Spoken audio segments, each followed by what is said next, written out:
हिम्मत असेल तर निवडणुका घ्या, त्यांचा गद्दारी स्ट्राईक रेट मोठा. संजय राऊत यांचा हल्लाबोल. राज्यात सध्या विधानसभा निवडणुकांचं वारं वाहू लागले आणि या पार्श्वभूमीवर सर्वच नेते दौरे करत असून मतदारांना विविध आश्वासनं दिली जात आहेत. रविवारी मराठवाडा दौऱ्यादरम्यान उद्धव ठाकरे यांनी महाविकास आघाडीचं सरकार आल्यास जुनी पेन्शन योजना पुन्हा लागू करू असं आश्वासन दिलं. तर दुसरीकडे महायुतीचे तीनही प्रमुख नेते लाडकी बहीण योजनेच्या प्रचारादरम्यान महिला मतदारांना आकर्षित करण्याचा प्रयत्न करत आहेत. अशातच वर्षा बंगल्यावर पत्रकारांशी साधलेल्या अनौपचारिक गप्पा दरम्यान मुख्यमंत्री एकनाथ शिंदे यांनी नोव्हेंबर महिन्याच्या अखेरपर्यंत विधानसभा निवडणुका होतील अशी शक्यता वर्तवली आहे. आणि यावरून आता उद्धव बाळासाहेब ठाकरे गटाचे खासदार संजय राऊत यांनी मुख्यमंत्री आणि भाजपासह निवडणूक आयोगावर टीका केली आहे. महायुतीच्या जागावाटप हे मेरिटनुसार आणि स्ट्राईक रेटनुसार होईल अशी माहिती मुख्यमंत्री एकनाथ शिंदे यांनी पत्रकारांना दिली. आणि याबाबत संजय राऊत यांना विचारलं असता ते म्हणाले, त्यांचा कसला स्ट्राईक रेट आहे? त्यांचा स्ट्राईक रेट म्हणजे गद्दारी, लूटमार, खोटं बोलणं, भ्रष्टाचार याबाबत मोठा आहे. त्यांचा कामाबाबत काही स्ट्राईक रेट नाही. पंतप्रधान मोदी झारखंड येथील लाडकी बहीण योजना बोगस आहे बोलत होते, तेच भाषण महाराष्ट्रात ऐकवा. हे डबल स्टँडर्डचे लोक आहेत. महाराष्ट्रात लाडकी बहीण योजना योग्य, मग झारखंडमध्ये योजना बोगस कशी, असा सवाल यावेळी संजय राऊत यांनी केला आहे. विधानसभेच्या निवडणुका होती नोव्हेंबर नंतर असं मुख्यमंत्री म्हणतात. बघा, मुख्यमंत्र्यांनी का चुनाव आयोगाचा म्हणजे निवडणूक आयोगाचा पदभार सांभाळलाय का? हे जे मुख्यमंत्री आहेत तुमचे, हे आधीच सांगतात न्यायालयाचा निकाल आमच्या बाजूने लागेल. हे पहिले बोलते है ना कि न्यायालय में तो हम जीतने वाले हैं. कैसे जीतने वाले हमको पता चला जब प्रधानमंत्री जाते हैं मुख्य न्यायाधीश के पास.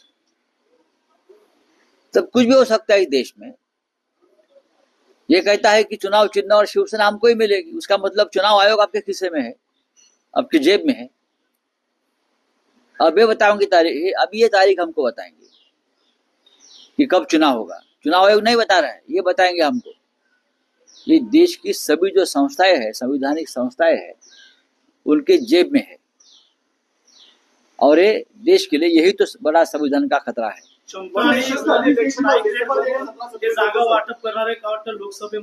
त्यांचा कसला स्ट्राईक रेट आहे? स्ट्राईक रेटच्या गोष्टी कराल तर तुमचा काय स्ट्राईक रेट आहे?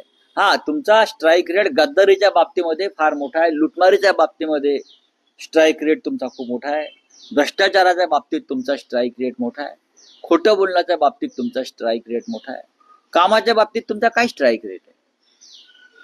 तुम्हाला माहिती आहे का, लाडकी बहीण योजना इकडे मोठे ढोल वाजवत आहेत, इथे ढोल वाजवत आहेत. लाडकी बहीण योजना, या लाडली बहिणा योजना.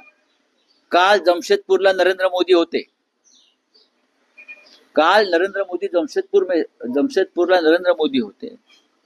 झारखंड सरकारने एक लाडकी बहीण योजना सुरू केली आहे. याच पद्धतीनं तेही लाडक्या बहिणींच्या खात्यावरती पैसे देतात.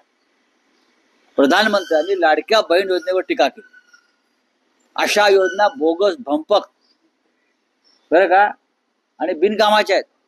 हे प्रधानमंत्री झारखंड मधल्या लाडक्या बहिणीच्या योजनेवर बोलत असतील, त्याच पद्धतीनं महाराष्ट्रात सुद्धा मग ही योजना बोगस, भंपक आणि बोगस आहे म्हणायला पाहिजे. म्हणजे दुसऱ्या राज्याचं लाडक्या बहिणींसाठी कोणी काम केलं तर ते बोगस, भंपक. हा काय लाडक्या बहिणींची फसवणूक असं प्रधानमंत्री म्हणतायत. मग तोच जर न्याय महाराष्ट्रात लावला, तेच भाषण महाराष्ट्रात ऐकावा, मग मिंध्यांचे सरकार तेच करताय लाडकी बहीण योजना वगैरे वगैरे, मग तेही भंपक, बोगस, फसवणूक करतात ना. हे डबल स्टँडर्डचे लोक आहेत. Bureau report, SVN Marathi, Mumbai.